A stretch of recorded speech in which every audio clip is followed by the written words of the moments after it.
Hello students, welcome back to the class. Myself CA Raunak Agarwal and हम पढ़ रहे हैं यहाँ पे business studies. In our part 10 we discussed scientific techniques of Taylor. Around two techniques were discussed in our last class. That is, the first one is your functional foremanship, and second one was standardization and simplification of work. The two techniques of Taylor discussed in our last video. Our today's topic is technique number 3, that is work study. तो work study के अंदर में there are 4 types of study. That is first one is fatigue study, method study, C is time study and D is motion study. तो आज अपना जो topic है वो वर्क स्टडी है. डेडिकेटेडली वर्क स्टडी को अपन डिस्कस करेंगे. टॉपिक इम्पॉर्टेंट है एज आई टोल्ड अर्लियर, और वर्क स्टडी में भी कन्फ्यूज़न हो जाता है कई बच्चों को, तो ध्यान से आप सुनिएगा, ठीक है. तो वर्क स्टडी यानी कि जैसा कि अपन डिस्कस किए थे पहले क्लासेस में, जो टेलर थे वो साइंटिफिक टेक्निक्स को हमेशा इम्पोर्टेंस दिया करते थे. साइंटिफिक टेक्निक्स, साइंटिफिक मेथड्स वगैरह को दिया करते थे इम्पोर्टेंस, और उनका पहला प्रिंसिपल भी था science not rule of thumb, है ना. तो साइंस को वो हमेशा बहुत ज़्यादा मतलब इम्पोर्टेंस दिया करते थे. तो उसके अकॉर्डिंग उन्होंने एक वर्क स्टडी बनाया. मतलब वर्क स्टडी यानी कि उनको काम करने का तरीका, काम किस टाइप से किया जाए, उसके लिए उसके लिए अंदर में टेक्निक बनाया. वर्क स्टडी है. वर्क स्टडी के अंदर में आते हैं 4 technique. That is first फैटिक study, method study, time study and motion study, ठीक है. सो वर्क स्टडी के कितने बाइफर्केशन? 4. क्या क्या? फैटिक study, method study, time study and motion study. तो वन बाय वन अपने को डिस्कस करते हैं. और वर्क स्टडी क्या है? वर्क स्टडी एक टेक्निक है. Out of 10 techniques, work study is one technique used by prescribe by Taylor, ठीक है. तो पहला है आपका फैटिक स्टडी. तो ये जो वर्क स्टडी बनाया गया, किस लिए बनाया गया? ताकि मैक्सिमम प्रोडक्शन हो मिनिमम कॉस्ट में. Maximum production at minimum cost के लिए ये वर्क स्टडी बनाया गया था. मैक्सिमम प्रोडक्शन मिनिमम कॉस्ट, ठीक है. हर कंपनी का यही मोटिव होता है. तो अब इसके अंदर में फैटिक स्टडी आता है. फैटिक स्टडी यानी फैटिक का मतलब होता है आपका टायर्डनेस. फैटिक का मतलब होता है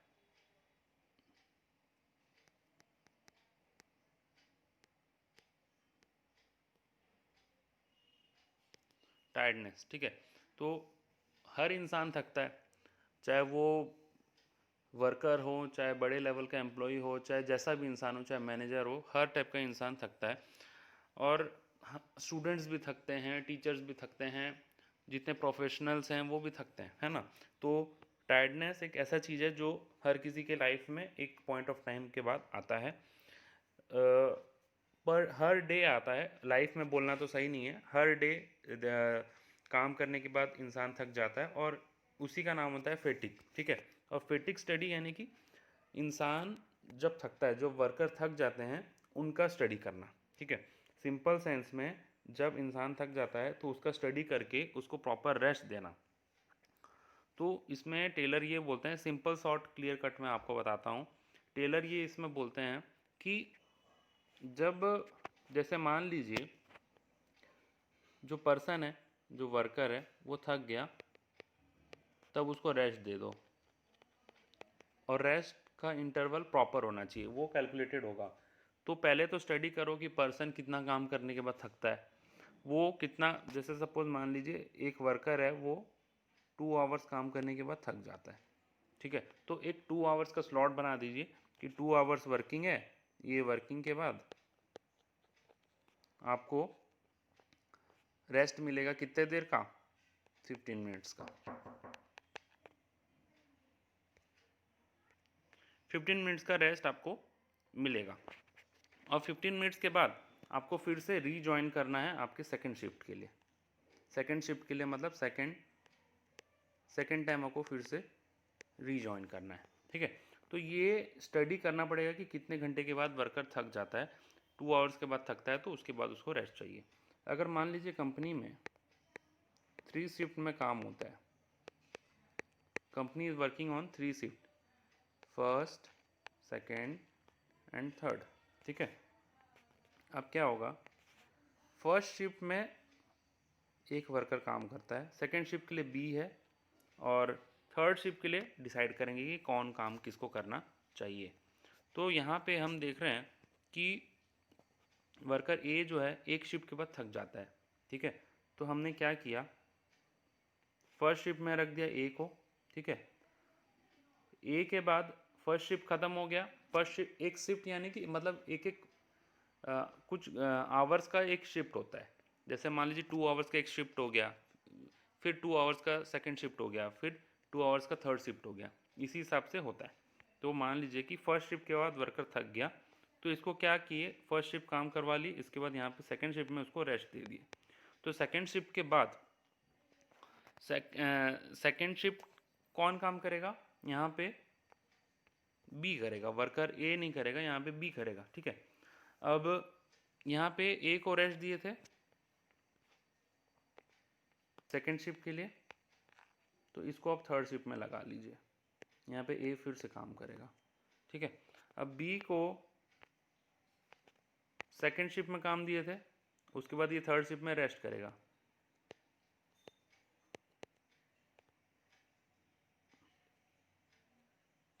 है ना, तो अब ये फिर फोर्थ शिफ्ट में काम करेगा। कौन, बी। तो ए जो है वो फर्स्ट और थर्ड शिफ्ट में काम करेगा, और बी जो है वो सेकंड और फोर्थ शिफ्ट में काम करेगा। तो इस टाइप से क्या होगा, हर वर्कर को प्रॉपर रेस्ट भी मिल जाएगा, और कंपनी का जो प्रोसेस है वो अच्छे से चलेगा। क्योंकि अगर आप वर्कर को रेस्ट नहीं देंगे, तो वो अगर मान लीजिए ए को वर्कर को ही आप तीनों शिफ्ट में काम करवाते, तो क्या होता, ए जो वर्कर है वो बीच बीच में कहीं छुट्टी मनाने चले जाता। बीच बीच में यानी कि जैसे 2 घंटे का शिफ्ट है, फिर सेकंड शिफ्ट भी है 2 घंटे का, तो बीच में वो कहीं चले जाता, फैक्ट्री से बाहर चले जाता, घूम फिर के आता, बोलता कि मैं थक गया हूँ, या सो जाता काम करते करते। तो उससे बेटर है कि उसको एक शिफ्ट के बाद थोड़ा रेस्ट दे दो, दूसरे शिफ्ट के लिए दूसरा वर्कर रख लो, और उस अकॉर्डिंग उसका सैलरी भी डिसाइड कर लो कि तुमको इतने आवर्स काम करने हैं, तो इसी हिसाब से काम करने हैं। तो क्या है, वर्कर भी थकेगा नहीं, वर्कर का भी फेटिक नहीं होगा, आपका काम भी अच्छा से होगा, अनइंटरप्टेड काम होगा। ठीक है, और जो क्वालिटी होगा प्रोडक्ट का वो भी अच्छा होगा। तो so this was your फेटिक study. इसके अलावा जो टेलर हैं वो ये भी बोलते थे कि 2 आवर्स का वर्किंग है, ऐसा भी हो सकता है 2 आवर्स के बीच में ही उसको थकान लग गया, तो उसमें भी 2-3 मिनट का रेस्ट अगर उसको चाहिए, तो वो आप स्टडी कर लीजिए और उसको रेस्ट दे दीजिए। स्टडी कौन करेगा, स्टडी जो है वो कंपनी के मैनेजर्स करेंगे या ओनर करेंगे। तो ये इसीलिए इसका नाम दिया गया स्टडी, फैटिक स्टडी, यानी कि थकावट का स्टडी। थकावट को आप पहले स्टडी कीजिए और उसी हिसाब से आप शिफ्ट बनाइए। मान लीजिए वर्कर 3 घंटे काम करने के बाद थकता है, तो ये आप एक एक शिफ्ट को 3 घंटे का रखिए, क्योंकि 3 घंटे से पहले आप उसको ब्रेक दे देंगे तो वो तो थका नहीं रहेगा, तो फिर उसका इफ़ेक्टिवनेस जो एफिशिएंसी है वो वेस्ट हो जाएगा। तो ये था आपका फैटिक स्टडी। अभी आगे अपन पढ़ेंगे मेथड स्टडी।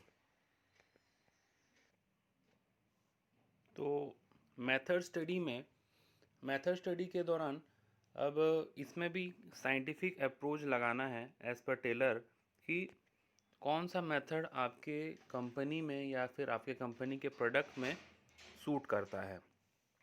से एग्जांपल मान लीजिए कि आपका कंपनी जो है that is candle manufacturing company.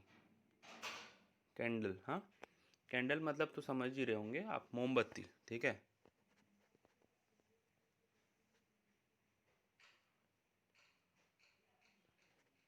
मोमबत्ती बनाते हैं आपके कंपनी में, मोमबत्ती बनाया जाता है। अब मेथड स्टडी के दौरान हम ये स्टडी करते हैं कि कौन सा मेथड आपको बेस्ट सूट करेगा। मोमबत्ती बनाने के 2 तरीके होते हैं। First one is your machine, जिसको कि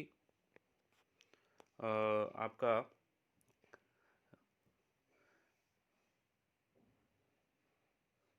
एक मशीन टेक्निक होता है, मशीन से बनता है, and second one is your labour intensive. ठीक है, लेबर इंटेंसिव यानी कि लेबर वहाँ पे एक्चुअली काम करते हैं और अपने हाथों से बनाते हैं, और दूसरा है आपका मशीन में ऑटोमेटिक वो कैंडल बन जाता है। ठीक है, तो अब इसको स्टडी करना है आपको। आप कंपनी के ओनर हैं या मैनेजर हैं, आपको स्टडी ये करना है कि कौन सा टेक्निक से वेस्टेज कम होता है। सपोज से आपने एग्जाम्पल के तौर पे आपने 2 kg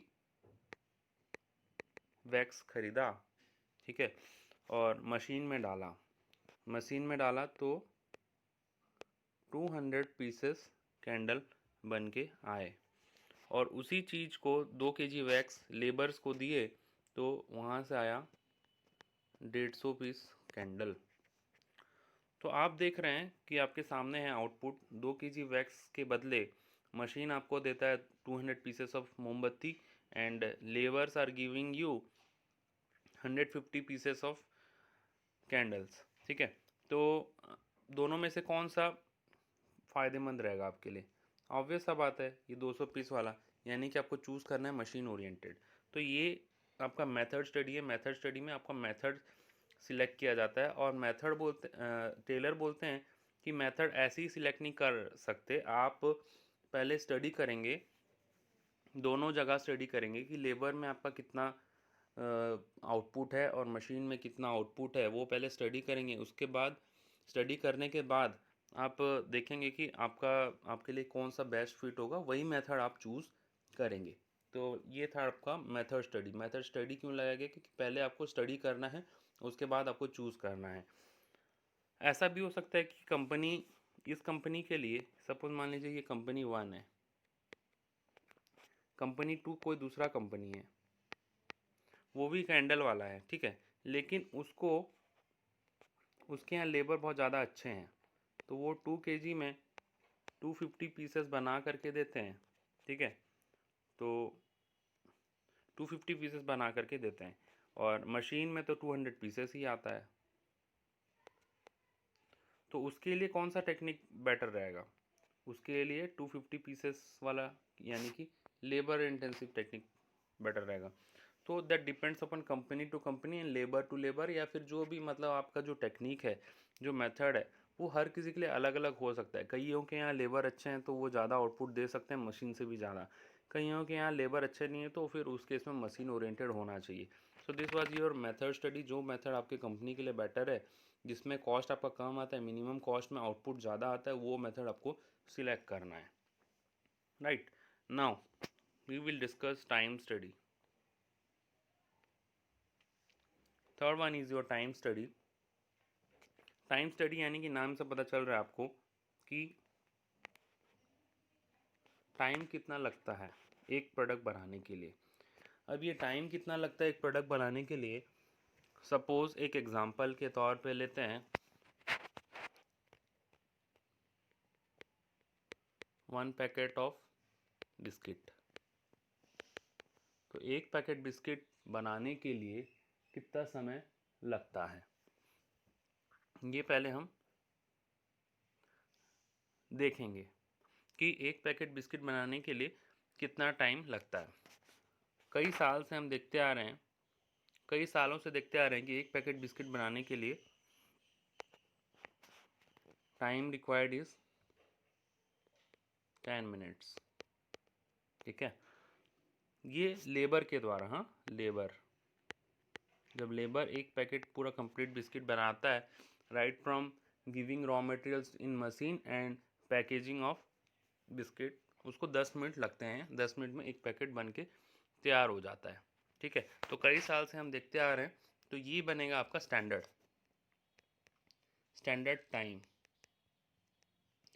time for 1 packet of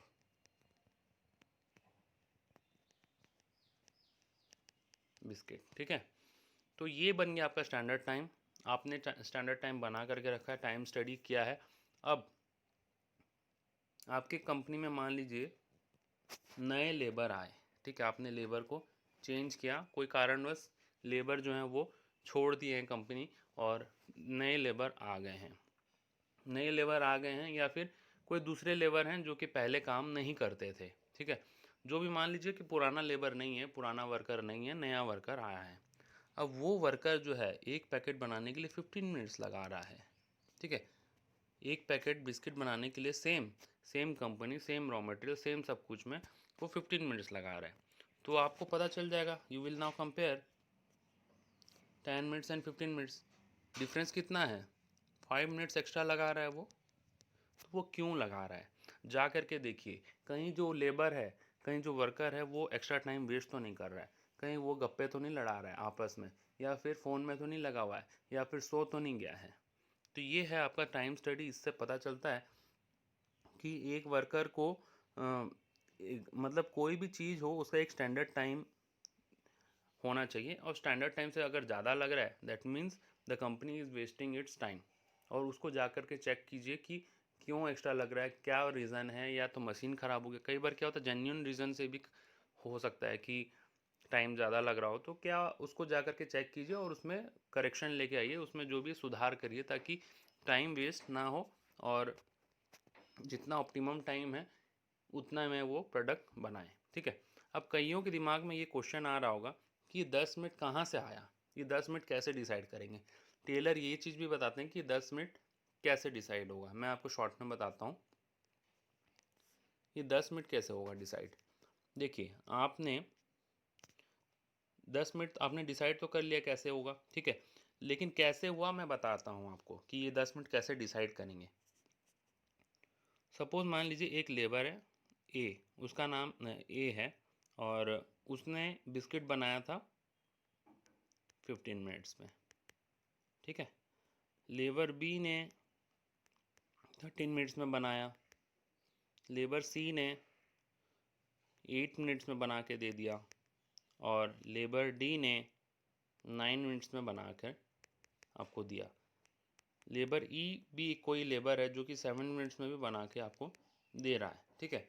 तो ऐसा करके आप सबका नोट किए और एक एवरेज इनका निकालें, ठीक है। तो इनका एक एवरेज अगर अपन निकालते हैं तो एवरेज कितना आता है, देखिए 15 + 13 + 8 + 9 + 7, ये आ रहा है आपका 52, ठीक है। ये आ रहा है 52। कितने लेबर है, 1 2 3 4 5, डिवाइडेड बाय 5 करेंगे तो ये आ रहा है आपका 10.4 मिनट्स, ठीक है। तो ये 10.4 मिनट्स है। तो इसी के बेसिस पे ये एक एवरेज लेकर के आपने देखा कि अगर अच्छे से काम किया जाए तो 10 मिनट लगेगा। तो इस बेसिस में आपने 10 मिनट को डिसाइड किया था, ठीक है। अब ये 10 मिनट ये एग्जाम्पल है, हर प्रोडक्ट के लिए अलग अलग होगा। किसी के लिए 1 आवर भी हो सकता है, 2 आवर भी हो सकता है, किसी के लिए 5 मिनट्स भी हो सकता है। तो ये जो है ना स्टैंडर्ड टाइम, ये इस टाइप से डिसाइड किया जाता है। तो टेलर बोलते हैं कि हर लेबर का अलग अलग टाइम है। आप इस टाइप से 5 लेबर 6 लेबर जितने भी हैं काम कर रहे हैं उनका टाइम को नोट कीजिए, सबका एवरेज निकालिए, उसी हिसाब से एक स्टैंडर्ड टाइम बनाइए।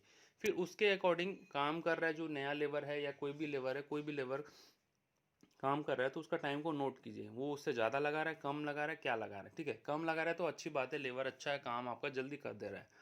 अगर ज़्यादा लगा रहा है, 10 मिनट का वो 15 मिनट लगा ले रहा है, तो उस केस में कहीं ना कहीं कुछ ना कुछ गड़बड़ है। और आप उस जाके उस लेबर को देखिए, या तो लेबर कुछ गड़बड़ कर रहा है, या तो कुछ जेन्युइन प्रॉब्लम भी हो सकता है, और उसको चेक कीजिए ताकि कंपनी का प्रोडक्टिविटी इंक्रीज हो, ठीक है। So this was your time study. Now the next one is motion study. Motion study में क्या होना चाहिए, आप खुद सोच करके बताइए कि मोशन स्टडी में होना क्या चाहिए। मोशन स्टडी में आपका मोशन को स्टडी किया जाता है। आप बोलेंगे कि सर ये तो नॉर्मल सा बात है, आप ये क्या एक्सप्लेन कर रहे हैं। तो मोशन स्टडी में क्या होता है, अननेसेसरी मोशन को स्टडी किया जाता है। जैसे लेबर, देखो अननेसेसरी मोशन को स्टडी किया जाता है। जैसे मान लीजिए एक मशीन है यहाँ, ठीक है, मशीन में एक लेबर काम कर रहा है। तो लेबर काम कर रहा है तो इसको मशीन को बार बार स्विच ऑफ ऑन करना पड़ता है। इसका स्विच यहाँ पे लगा हुआ है, ठीक है।